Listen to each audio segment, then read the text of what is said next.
All right. Well, I think we'll get going. We want to make sure we get to content today, and this is going to be recorded, so we'll just kick off here. But thank you everyone for joining. I really appreciate you all taking the time to join this webinar, especially on such short notice. For those I haven't connected with or a new member of the public, welcome. I'm Shannon Engstrom, and I'm the Clean Transportation Standard Director here at MnDOT in our Office of Sustainability and Public Health. I'm joined by a number of agency colleagues online today from Agriculture, Commerce, Pollution Control Agency, and Transportation, as well as our consultants from WSB and ICF. As a reminder, today's webinar is being recorded and will be posted on the CTS webpage. The Q&A that follows the second half of our webinar today will not be recorded.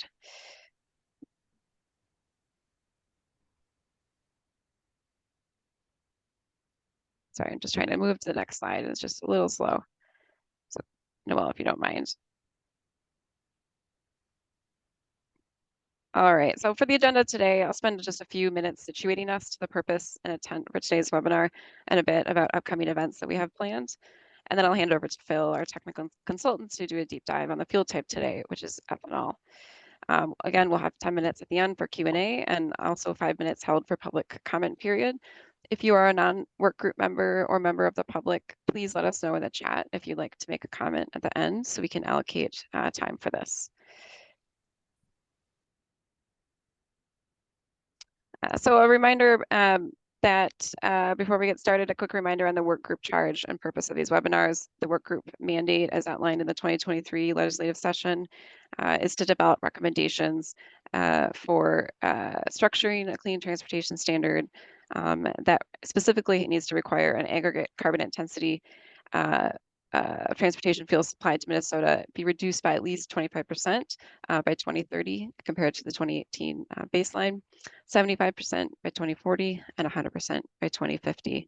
As we shared in the first meeting that we held on July 31st, the work group is tasked with providing guidance on scenario development and making recommendations overall on a policy for a clean transportation standard in Minnesota. And then a bit about kind of the process. This is a slide shared during our first meeting as well. It's a reminder that alongside our work group meetings and recommendation conversations that we're having, Phil and colleagues at ICF Consulting have been contracted to perform the technical analysis needed to inform work group member conversations and recommendations. Phil shared an overview on this work during last week's full work group meeting. And this slide just outlines the objectives for that technical analysis work and then the objectives for the work group meetings as well. The purpose is to do a technical deep dive today on ethanol as it relates to GREET modeling. Phil will be able to share more about the assumptions that are built into the model, how the fuels operate and are emitted, and he'll also touch on the limitations as well. He'll be sharing really fact-based information today and is merely sharing what's possible for our work group member consideration. We'll also have a Q&A, but just ask that you please limit your questions and follow-ups on technical or clarifying questions and not comments or recommendations that are really best suited and planned for our full work group meetings. So thanks for your understanding and cooperation on that today. And lastly, a reminder of our upcoming events. These are now updated on the CTS webpage. And if you're a work group member, you've received a flurry of emails and calendar invitations from me. Today's webinar is one of 4 webinars. Our second will be this Friday on biomass-based diesel. Next Thursday, we'll cover transportation electrification. And next Friday, we will cover everything else, including jet fuel, renewable natural gas, carbon capture and storage, off-road equipment, and zero carbon intensity opportunities for electricity. We're also bumping up a land use panel we have planned for late October to a virtual standalone webinar, likely October 16th. Once this is confirmed, a calendar invite will be shared in the coming days. And lastly, for the rest of the month, we also have a full work group meeting planned on October 24th, where we'll get started on formalizing those recommendations and beginning to have those conversations. With that, I will hand it over to Phil to introduce himself and kick off today's webinar.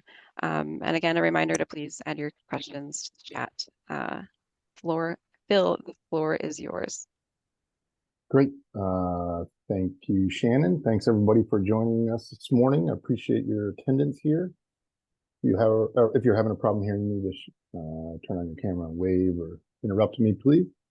I can advance the slides. Very, very helpful. This is very slick today. I'm excited about that. I don't have to pause or anything. So again, my name is Philip Sheehy. I'm with ICF. I'm working in support of WSB and with MnDOT to provide technical support to the working group. So as Shannon mentioned, we put together a handful of these deep dives to help folks or to help share some thoughts that will inform the work that ICF is doing. Just to be clear, we are doing some background work and kind of laying the groundwork for all the technical support that's required to advance this. But the feedback that we receive from these working groups, from these deep dives, and both today and via follow-up are extremely helpful as we advance that technical support to the working group, so that you guys are so that the working group is best positioned to fulfill their charge from the government. My agenda today is pretty straightforward. I've got about 25 minutes. Shannon nailed her time, so I got to keep to mine. I have three components that I'd like to address. And a lot of this is teased out of what is otherwise like a kind of a long sentence that's a charge to the working group. What is the baseline? So the questions that are asked, the challenge that is posed to the working group is related to achieving a carbon intensity reduction from a 2018 baseline. And ethanol is relevant to the 2018 baseline because it's already been consumed in Minnesota. So there's some questions around that. Then there are questions about, the second and third bullets are how can you incorporate improvements to the carbon intensity of ethanol such that the working group can understand the contributions that ethanol will make and that it is fairly or accurately represented in the benchmark years, the 2030, 2040, and 2050 targets, so that we kind of have a forward-looking component. And then that's more on the carbon intensity. The second part of the agenda is, again, like, what are the carbon intensity improvements? And then the third one is a discussion of how ethanol is going to be deployed in the market, right? So the carbon intensity is one factor that just determines, it's just the emissions factor.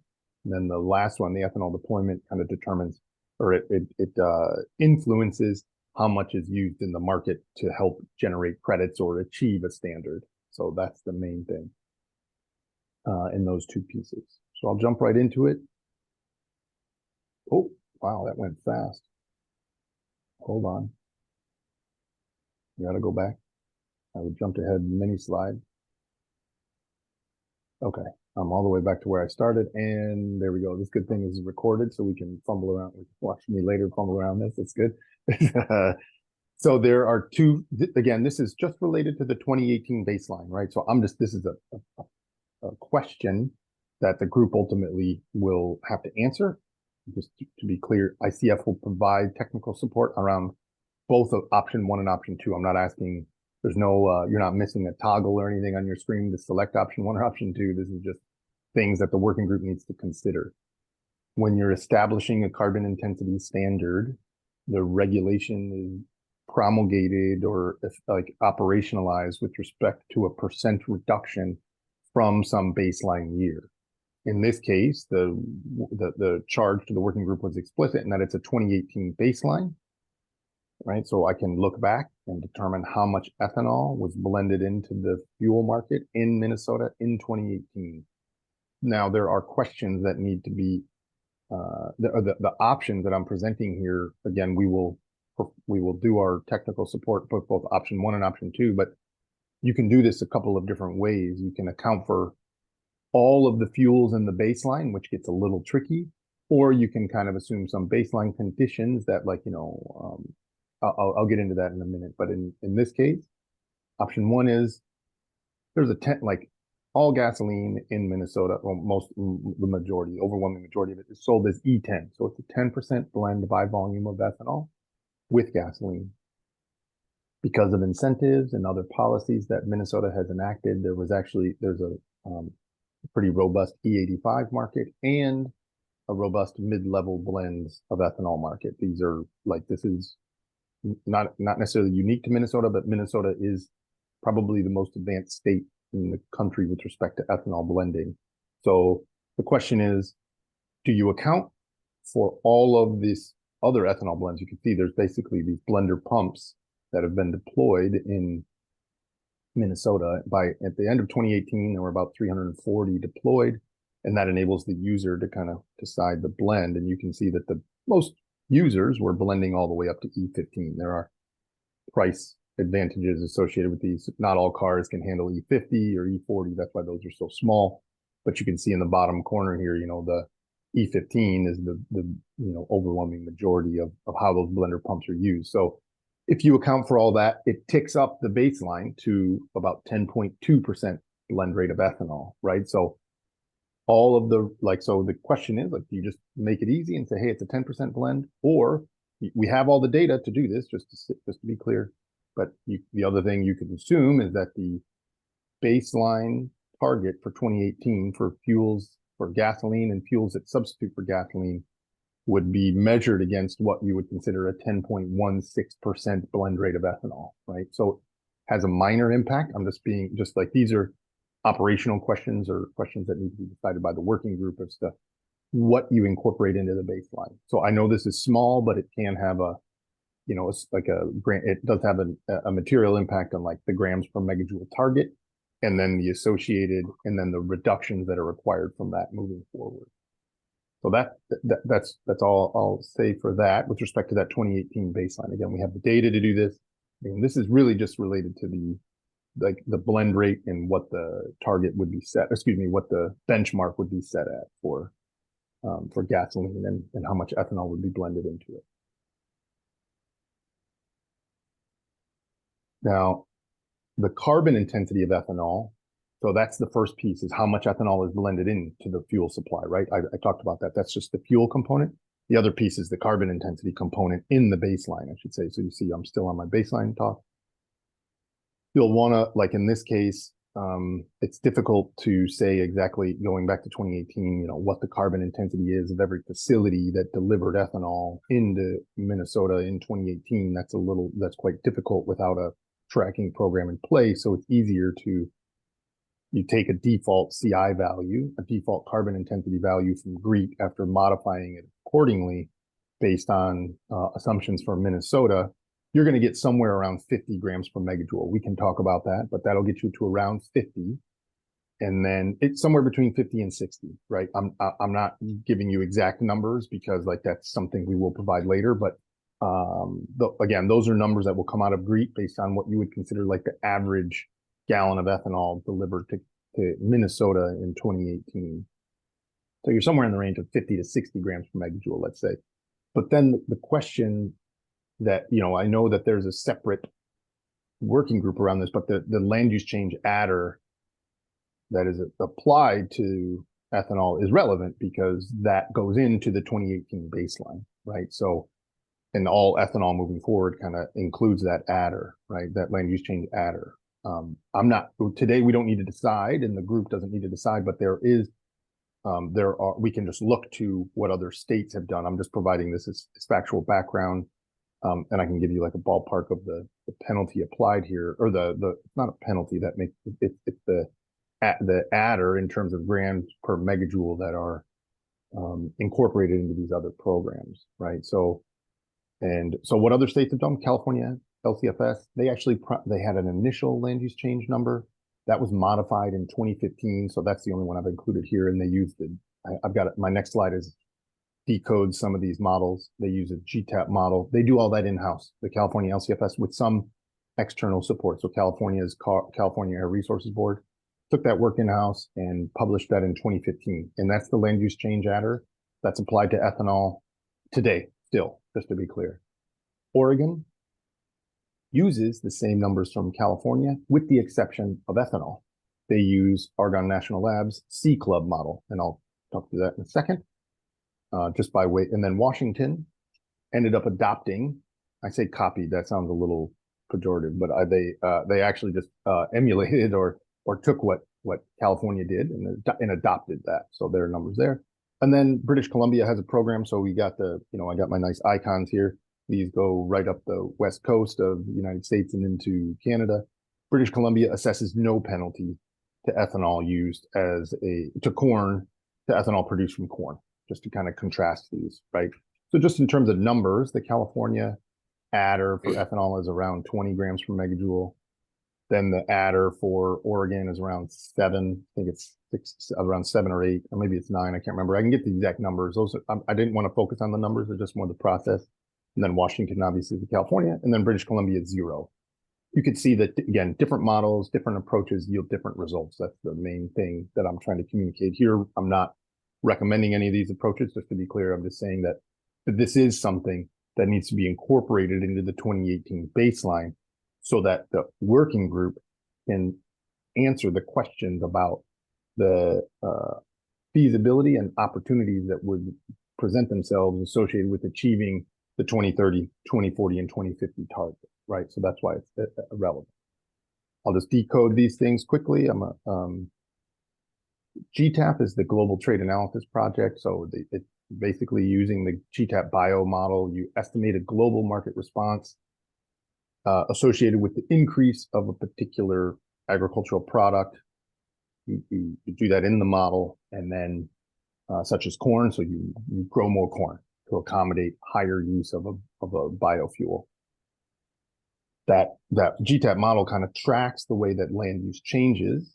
And then you pair that with this agroecological zone emissions factor, which says, okay, when you change that particular land use, right, the output from the GTAP model, when you change that agroecological use, you ended up changing the GHG emissions this way, right? So then that gives you the GHG emissions associated, the change in GHG emissions associated with the shock to the model, to the GTAP model, right? So you pair the top two, and then that gives, and then you normalize that on a grams per megajoule basis. And just to be clear, all ethanol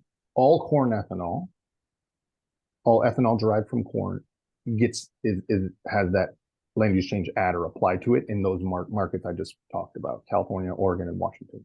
So C Club, what Argonne National Lab developed, has a similar approach.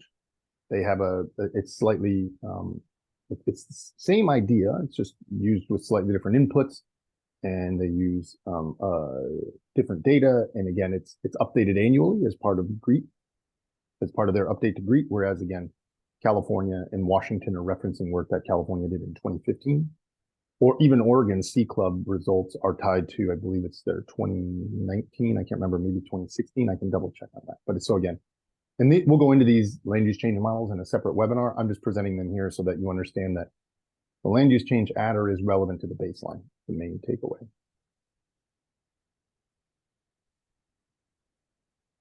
Okay, no, so now that concludes the 2018 baseline level. Those are things that, again, you're not going to change that much in the GREET model to accommodate the fact that we're in Minnesota. We can do that. We can characterize the average gallon of ethanol that is entering the market in Minnesota, right? We can characterize that. That's just the average, right? But it's not predictive. It doesn't, so that just sets the standard for ethanol, right? That's like what you would consider kind of like a lookup table. But all the ethanol providers in the market want to beat that score, right? There is a financial incentive through credits or however you administer the program to beat that score. So you need to understand how the ethanol industry might respond to a clean transportation standard in Minnesota. So just to be clear, the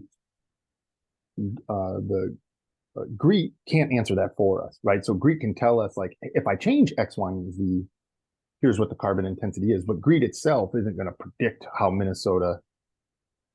how ethanol delivered into the Minnesota market is going to change or improve or anything like that, right? Just to be clear. So we've got to make some assumptions about how the market might evolve and how ethanol might contribute to achieving the targets laid out in 2030, 2040, 2050, that 25%. 50%, and I can't remember the last one. So, but how will ethanol contribute to that, right? So there are 3 ways that ethanol, up in the second portion, I'll talk about ethanol deployment, but in this one, it's just how could the CI of ethanol change?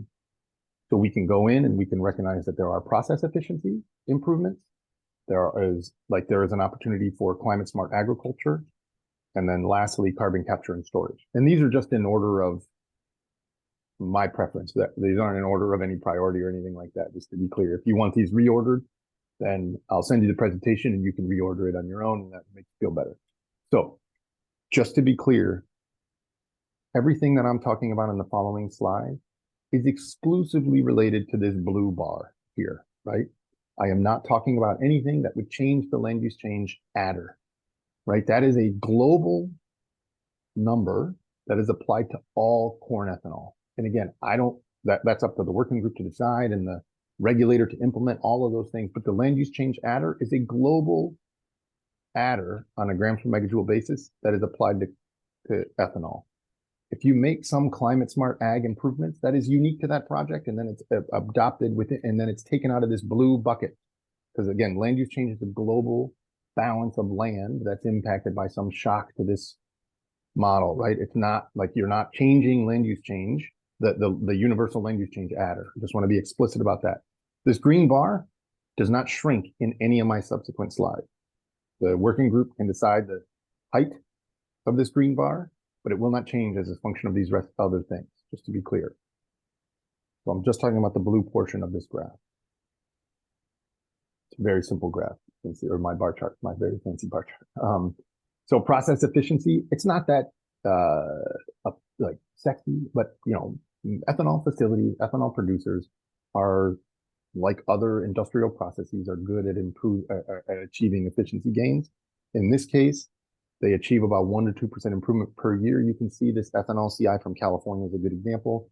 These are a combination of like process efficiencies can be efficiency, deployment of renewable energy, because there's natural gas and electricity consumed to produce ethanol.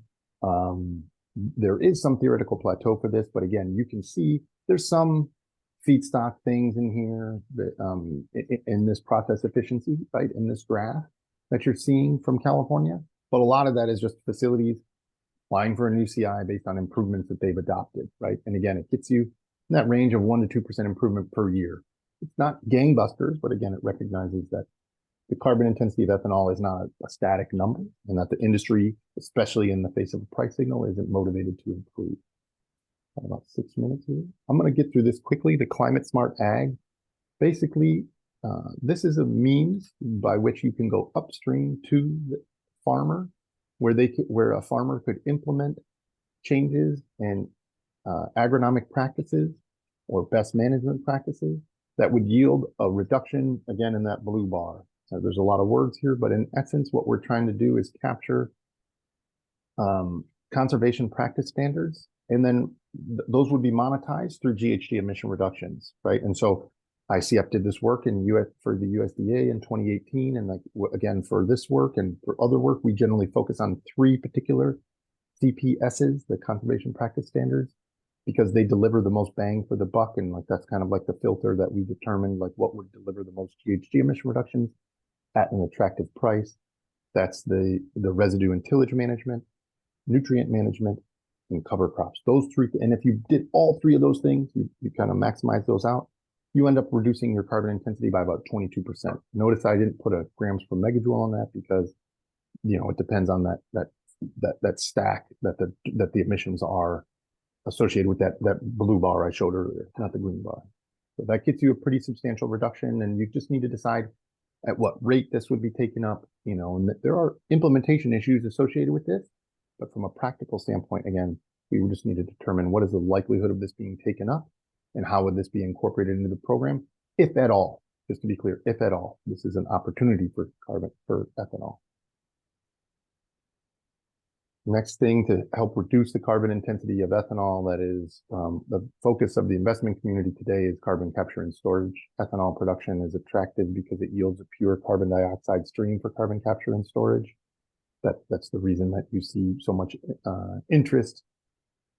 There are financial incentives in this through the Inflation Reduction Act, and the adoption of carbon capture and storage would reduce the corresponding carbon intensity of the fuel. Based on work done in California, it's between 25 and 30 grams per megajoule. So you would eliminate a lot of the CO2 that CO2 that comes off of the ethanol plant is the CO2 that's emitted from the fuels that are processed on site to make ethanol, right? So it's combustion of natural gas. So you basically would be capturing the CO2 byproduct that is produced during ethanol production. And in doing so, you would sequester that and effectively reduce the CI of ethanol. So this is a big step change for the ethanol industry if they can, if they can operationalize it and verify it, all of those things, right? So those are the three buckets I talked about them. Process efficiencies, 1 to 2%, climate smart ag, substantial 22%. And you compare, and these aren't mutually exclusive. In principle, you would see with the right price signal facility, all facilities adopt all three of these. Right? So then this is my last slide. I think it's my last slide. So then we've got these CI reductions, this potential, right? Like, so we can use the GREET model to say, hey, we've implemented CCS that knocks the CI down by this much. We've adopted these agronomic practices that's knocked down the CI this much. But then the question is, to what extent can ethanol contribute to the reductions that are, to what extent can ethanol contribute to the reductions that are put forth to the working group?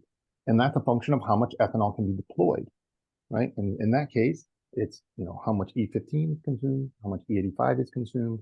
And at the same time, typically you see some, so there is some forward-looking view of transportation electrification, which we'll talk about later, but we're talking about blend rates of ethanol. So just to be clear, there would likely be downward pressure in the long term on ethanol because of transportation electrification, but that wouldn't necessarily impact the rate at which ethanol is blended into the market, right? You're still maybe achieving a 15% blend, but there just isn't as much ethanol to blend into the market because gasoline consumption is being pushed down again in the long term by transportation electrification, right? So that's a balancing act, but it doesn't change like kind of the view on the blend rate and the uptake there. So that's like again, like what is the opportunity for E15? I put this here. You can see, since I just have to minimize something on my screen. Sorry, so I can see this. So I make sure that, so you can see, I showed you that 2018 number before, like there's like about, here it's about 77 million gallons of gasoline, or 78 million gallons in 2018 of gasoline that was distributed at retail stations in California, in Minnesota. 78 million gallons was distributed as E15. That's more than doubled since then, right? So E15 is again expanding considerably in the Minnesota market, right? So we need to accommodate that in the outlook. And then the question is, like, to what extent does that continue to grow? And again, but in light of interest in E15, but also downward pressure from electrification. So it's those two things. And then lastly, kind of more like midterm, it would be, there's a lot of focus on SAF, sustainable aviation fuel, or renewable jet fuel.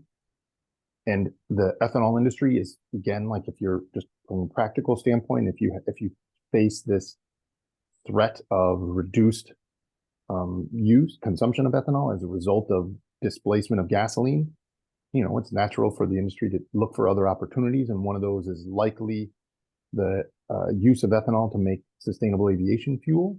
There's investment in this at the federal level through the Inflation Reduction Act. And then Minnesota has its own SAF tax credit. So then the question, this is not a technical question. It's more of like a regulatory question. Like, for me in the modeling would be like, so just to give you an idea, like in California, renewable jet can generate credit. Same thing in Oregon, but jet fuel isn't yet regulated. So those aren't like big questions, but they're more like, what is the role of renewable jet or sustainable aviation fuel in achieving those 2030, 2040, 2050 targets? I mean, how does that compare to other ways to make SAF? That's the main thing that I'm getting at there. So those are just things that would likely generate credits if we wanted to incorporate those. If the working group was like, yes, we think we would, we think that should be included as an eligible credit generating activity. Again, that's not my call. I could tell you how many credits how many credits it would generate in its contribution to a % CI reduction, given like an outlook on SAF. But again, we just need to know, like, if that's included in that. So that's the end of let me just make sure. I'm going to go one more slide. I don't think I did it. Okay, great. I didn't do any more questions or any more. So I think we've got a couple of questions in the chat, but I will end there.